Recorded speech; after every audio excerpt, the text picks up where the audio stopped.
अस्सलाम वालेकुम दोस्तों, कैसे हैं आप सब लोग। उम्मीद करती हूँ खैर खैरियत से होंगे। दोस्तों आज मैं आप लोगों के लिए लेकर आई हूँ मटन कौरमा बनाने की रेसिपी। ये इतना मज़ेदार, इतना जायकेदार, मसालेदार बनेगा, आपको यकीन ही नहीं आएगा कि ये आपने खुद ने बनाया है। जब आप बनाएंगे इसको मेरे तरीके से, बिल्कुल देगी स्टाइल का सिखाऊंगी आपको, कि आप खुद भी नहीं पहचान पाएंगे। आपको ऐसा फील होगा जैसे किसी आपने देग से मंगवाई है बाज़ार से या किसी होटल से मंगवाया है। इतना मज़ेदार बनेगा। तो इसके लिए आपको मेरी वीडियो को फुल वॉच करना है, एंड तक देखना है ताकि कोई स्टेप मिस ना हो जाए। तो चलिए रेसिपी की तरफ बढ़ते हैं। बिस्मिल्लाहिर्रहमानिर्रहीम। यहाँ पर मैंने एक पतीला ले लिया है और पतीले में शामिल कर दिया है मैंने 2 कप ऑयल। जैसे ही ऑयल मेरा गर्म हो जाएगा तो मैं इसमें शामिल कर दूँगी 4 अदद मेरे पास ये प्याज है, और इसको मैंने स्लाइस करके इसमें शामिल कर दिया है, क्योंकि हमें इसकी प्याज को जो है बहुत खस्ता क्रिस्पी तैयार करना है, हमें इसका बघार बनाना है।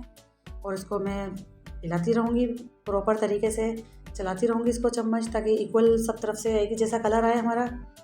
तो ये देख सकते हैं, बस मैं इसको चलाती रहूँगी और इसका बघार बना लूँगी बहुत अच्छा क्रिस्पी सा। तो आप देख सकते हैं मैं इसको प्रॉपर चला रही हूँ, इसका बघार तैयार करूँगी और इसको मैं बाहर निकाल दूँगी। तो ये देख सकते हैं, इसको मैंने बघार निकाल लिया है और इसको मैंने एक प्लेट में फैला दिया है ताकि अच्छे सा क्रिस्पी रहे ये।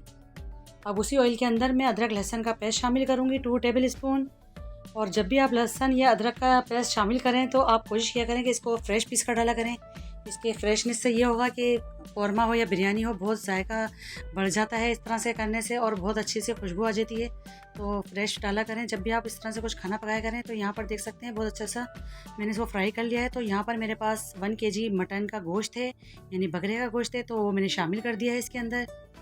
और इसको मैं बहुत अच्छे से फ्राई करूँगी, और इतना फ्राई करूँगी कि इसका जितना भी रॉ फ्लेवर है वो सब ख़त्म हो जाएगा। इसकी गोश्त की जो अपनी एक स्मेल होती है हमें वो दूर करनी है। तो ये देख सकते हैं मैं इसकी बहुत अच्छे से बुनाई कर रही हूँ, और इसका बिल्कुल कलर मैंने तब्दील कर लिया है, बिल्कुल गोल्डन सा हो गया इसका कलर। तो जैसे ही इसका गोल्डन कलर हो गया है तो यहाँ पर मैं कुछ मसाले शामिल कर देती हूँ। यहाँ पर मेरे पास कुछ मसाले हैं। तो 2 टेबल स्पून लाल मिर्च का पाउडर है, 1 टीस्पून काली मिर्च है, 2 स्टिक दालचीनी के, 2 बड़ी इलायची, ½ टीस्पून लौंगे हैं, 4 से 5 सब्जी इलायची है, और नमक हस्बे ज़रूरत। और वरना मिर्च मसाला आप अपने हिसाब से भी देख सकते हैं। तो ये भी मैंने इसमें शामिल कर दिया। अब इसकी भी मैं बहुत अच्छे से बुनाई करूँगी ताकि मसालों का भी कच्चापन ख़त्म हो जाए और बहुत अच्छे से भुन जाए। यहाँ पर मैंने बहुत अच्छी बुनाई इसकी कर दी है। तो मैं इसके अंदर अब शामिल करूँगी, यहाँ पर मेरे पास दही है, दही मेरे पास 1 पाव है, और इसको मैंने बहुत अच्छे से फेंट लिया है। तो दही भी मैंने इसके अंदर शामिल कर दिया है। दही आप जब भी पकाने में इस्तेमाल करें तो पहले चेक कर लें कि दही आपका ज़्यादा खट्टा ना हो। तो बस दही को भी मैं बहुत अच्छे से इसके अंदर भूनूंगी डाल के। बहुत अच्छे से इसकी मैंने बुनाई कर ली है। तो अब यहाँ पर मैं इसके अंदर पानी शामिल करूँगी, क्योंकि हमें गोश्त गलाने का पानी शामिल करना है, और पानी हमें इतना डालना है कि बस इसमें गोश्त अच्छे से हमारा गल जाए।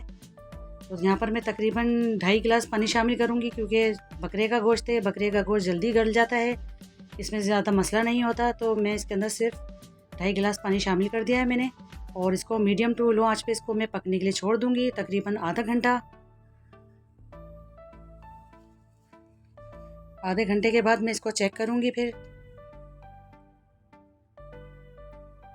तो चलिए देख लेते हैं आधा घंटा हो गया है क्या सूरत हाल है। तो माशाल्लाह से बहुत अच्छे से हमारा कुक हो रहा है गोश्त। मिलाकर चेक कर लेते हैं कि क्या है। अब इसके अंदर मुझे काफ़ी थोड़ी अभी कसर लग रही है, तो मैं इसको एक बार फिर कवर करूँगी, और 15 से 20 मिनट के बाद इसको मैं चेक करूँगी। पानी भी इसके अंदर अभी बहुत मौजूद है, तो इसको एक बार फिर हम कवर करेंगे। तो देख सकते हैं 20 मिनट के बाद इसको मैंने दोबारा चेक किया है, तो माशाल्लाह से हमारा गोश्त जो है डन हो चुका है। तो अब यहाँ पर मैं शामिल कर रही हूँ जो मैंने बघार बनाया था, उसको मैंने बारीक मोटा मोटा सा कूट लिया है, वो शामिल कर दिया है इसके अंदर। 1 टेबल स्पून इसमें ज़ीरा पाउडर शामिल किया है, 2 टेबल स्पून इसके अंदर धनिया पाउडर शामिल किया है, 1/4 टीस्पून जायफल जवतरी का पाउडर शामिल किया है। तो ये सारे मसाले आपको इसी स्टेज पर ही शामिल करने पड़ेंगे। इसकी वजह से ही हमारा कौरमा खुशबूदार और लजीज बनेगा और जायकेदार बनेगा। तो ये सारे मसाले आपको इसी स्टेज पर ही शामिल करने हैं। अब इसको और मज़ेदार खुशबू का फ्लेवर देने के लिए मैं शामिल कर रही हूँ एसेंस के चंद ड्रॉप्स। तो मैं यहाँ पर केवड़ा एसेंस भी मैंने शामिल कर दिया। इसके डालने से क्या होगा कि हमारी कौरमे की जो खुशबू है वो आसमान को छूने लगेगी, और यकीन करें इतना किचन मेरा महक रहा है कि मैं आपको बता नहीं सकती। वही देख वाली खुशबू आ रही है कि जैसे देख आती है और खुल जाती है। तो यहाँ पर बहुत अच्छे से मेरी भुनाई हो चुकी है गोश्त की। तो मैं इसको आप ग्रेवी लगाने के लिए पानी शामिल कर रही हूँ। अच्छा, पानी हमें इसमें इतना शामिल नहीं करना, क्योंकि कौरमे में इतना ज़्यादा पानी नहीं जाता। बस हमें थोड़ा शोरबा बनाने के लिए पानी डालना है, और थोड़ा इसको मैं दम पे भी रखूँगी ताकि गोश्त में जितनी कसर है वो भी इसमें ख़त्म हो जाएगी। तो ये देख सकते हैं मैंने पानी कितना कम इस्तेमाल किया है इसके अंदर। और इसको मैं 15 से 20 मिनट के लिए इसको मैं दम लगाऊंगी, फिर मैं आपको दिखाऊंगी।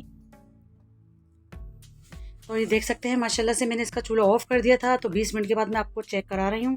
बिल्कुल डन है हमारा मटन कौरमा, और इतना मज़ेदार इतना खुशबूदार बना है, यकीन करें कि मैं आपको क्या बताऊं। अभी मैंने कवर हटाया है तो अभी से ही इसकी इतनी खुशबू महक रही है कि बिल्कुल देग वाली फॉर्म आ रही है।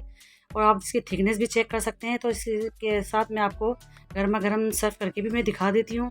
ये कितना मज़ेदार, इतना लजीज, इतना आसान तरीके से मैंने आपको देगी कौरमा आज आपको बनाना सिखाया है। और इतना मज़ेदार बना है कि बस आप जब इसको बनाएंगे मेरे तरीके से तो तभी आपको पता चलेगा। आप इसको तंदूरी रोटी के साथ, नान के साथ, ताफ्तान के साथ, या फिर शीरमाल हो जाए तो ही क्या बात है। मैं तो इसको शीरमाल के साथ ही खाऊंगी, इतना बेहतरीन इतना मज़ेदार बना है। तो ये था आज का हमारा मटन कौरमा बनाने की रेसिपी। तो उम्मीद करती हूँ आपको आज की रेसिपी मेरी पसंद आई होगी। पसंद आई तो लाइक करिए, शेयर करिए और सब्सक्राइब करना मुझे बिल्कुल मत भूलिए।